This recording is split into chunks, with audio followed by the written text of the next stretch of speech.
First of all, Damon, congratulations. I haven't seen you since you got the new job. The new digs, looking pretty nice. Do you miss it yet? The Celtics, NBA? Yeah, I mean, of course I miss it. I watch as much as I can. Now that it's the playoffs, everybody's asking me. I'm not telling any secrets, though. I mean, I still feel like, although I'm not there, I still feel like I know everything that's going on. And, I'm just, honestly, I'm proud of, where the team is at. I'm proud of Joe and the coaching staff. They've done a tremendous job, and I'm excited, to see what's next for them as these playoffs go along. Let's start with Joe, because you were probably closer to Ime than anyone on that staff. Right.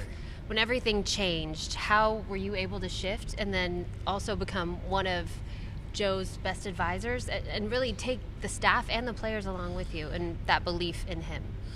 So, right after everything happened, me and Joe met, and honestly, before he even talked, I just told him, I said, without you saying one thing, it's my job to protect you, watch your back, and make sure that we all as a staff galvanize around you and make you as successful as you can possibly be. Because when he's successful, no different than when Ime was there. If he's successful, we're all successful. Everybody's going to shine that way. And that's what I told him. And I believed in Joe. I think Joe is one of the best coaches in the league. People put young behind his name, but he's beyond his years. I love him like a brother, and the sky's the limit. I mean, I'm like I said, I can't tell you how happy I am for him. We only get to see snippets of him. Why is he so great with this group?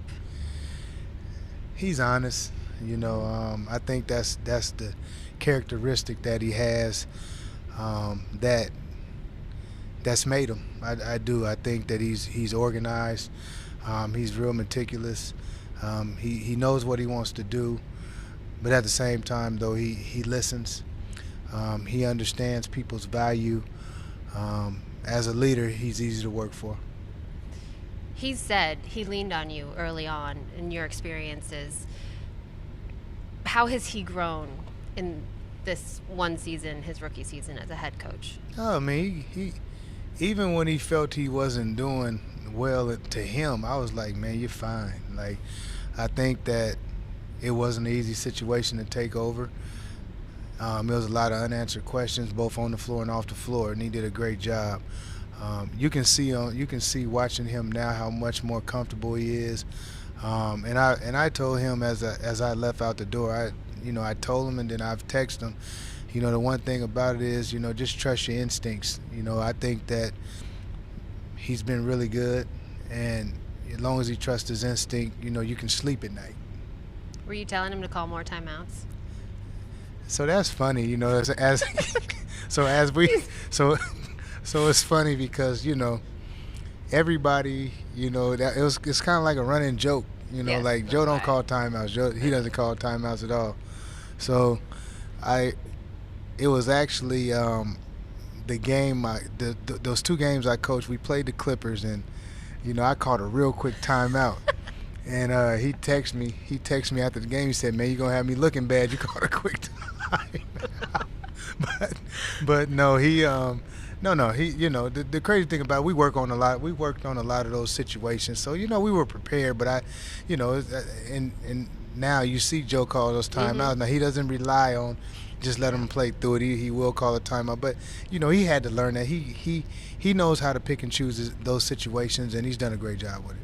Was it a running joke amongst you guys? Because it was with the media, which is why I asked. He was... No, I might have asked him a couple times, like, there was a couple of situations. Actually, there was one game where I almost called it for him, but early on there were some. Okay. We can move on from the timeouts. How have you seen in your year plus with that group, and particularly the three leaders, and Marcus, Jayson, and Jaylen, how did you see them grow in your time there? I seen him grow tremendously. When you see him every day, and I'll take it back to the first year. We were struggling, inconsistent, and we end up losing to the Knicks. Barrett hits a late game shot, 3. We come home, and I think that's when you really seen a shift in those guys. I thought that they locked in. Going down the line, I think Smart, for me, and being with him and working with him every day, I thought he was tremendous. I think that, he's an unsung hero. I think he really is. He really is the leader, so to speak. He's the vocal leader. He does a lot of great things. I think that the players love him, and then they can look past some of the other things because they know it's all coming from a great space. And with JT and JB, I think that you've seen growth on both their parts, both ends of the floor. JT's just not as vocal. JB, he tends to talk a little bit more, but at the same time, both of them, that their heart is in the right place, and it's all about winning. And I'll say this because this is the biggest thing for me with those two, because everybody on the outside always asks me what makes you guys a good. I still say you guys, so I'm still saying it. What makes you guys a good team? What makes those two players great players? The reason they're great players is because you can coach them and hold them accountable, and you can't do that to a lot of guys in this league on that level. I think our old friend Tommy Heinsohn used to say, once a Celtic, always a Celtic. So Yes. Damon, you can claim it for as long as you want. What about that group and this team makes them, in your mind, a true championship contender and could get them over the hump this year? I think we've been there.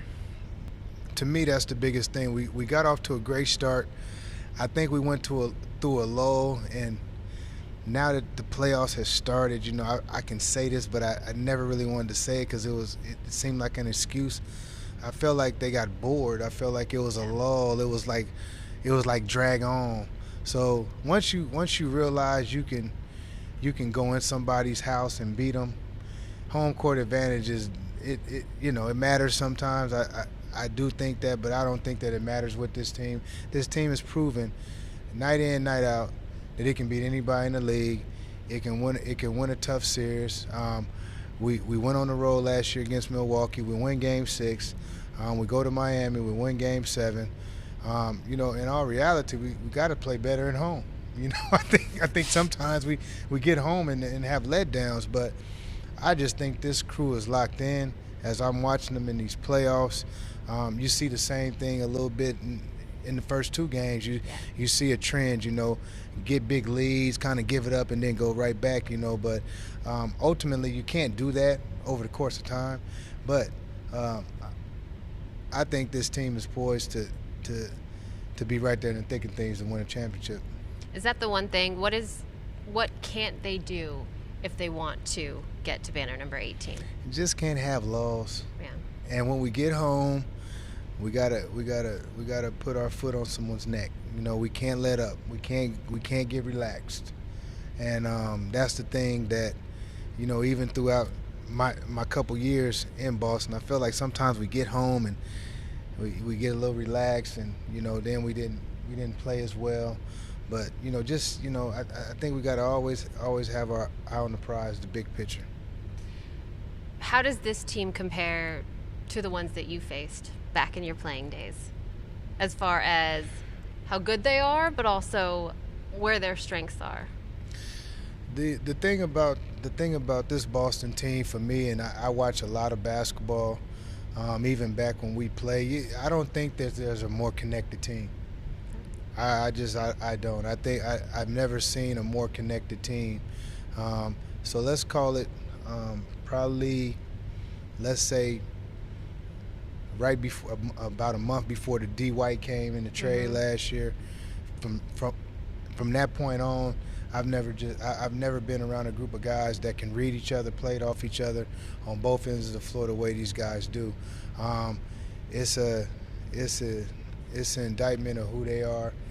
both as basketball players, but as with their character, because it's not easy to sacrifice some of the things that some of the guys have to sacrifice. And you even look right now, I know it's not easy for Grant not playing, okay, but he has to always be ready. I know it's not easy for Peyton. I know it's not easy for Blake. I know, when you've been with guys, you know how they feel because they're competitors. But at the same time, too, winning has since I was at Boston, when I was in Boston those 2 years, winning superseded everything, and I think that's what makes this group special.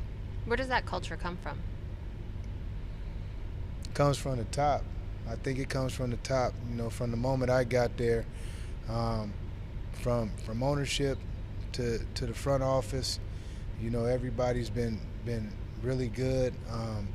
There's a lot of critical thinking within the building in a good way, and I think everybody challenging one another to be better. Everybody challenging each other to be the best they can be. I think that's what makes the organization so great, and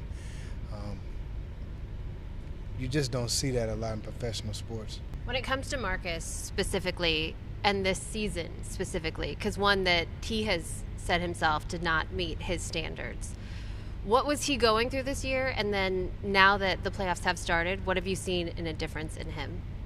I mean, the things that Marcus is going through are probably things that Marcus, if he ever wanted to share, he could share. It's not for me to share, but I would just say this: like, he's always there when you need him, and so that for me has always been the biggest thing with him.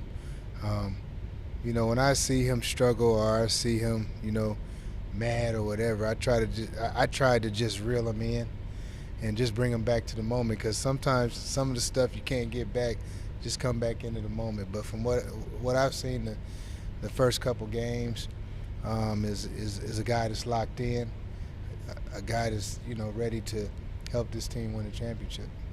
How different mentally are they than when they went through that run a year ago? You're the same way. I know.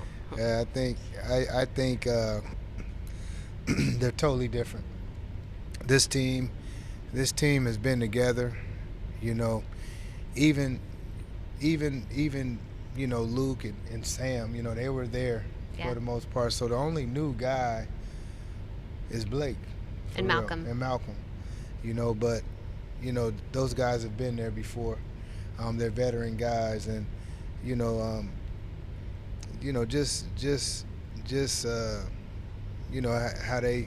how they're able to just galvanize each other. Like, let me say this. Yep.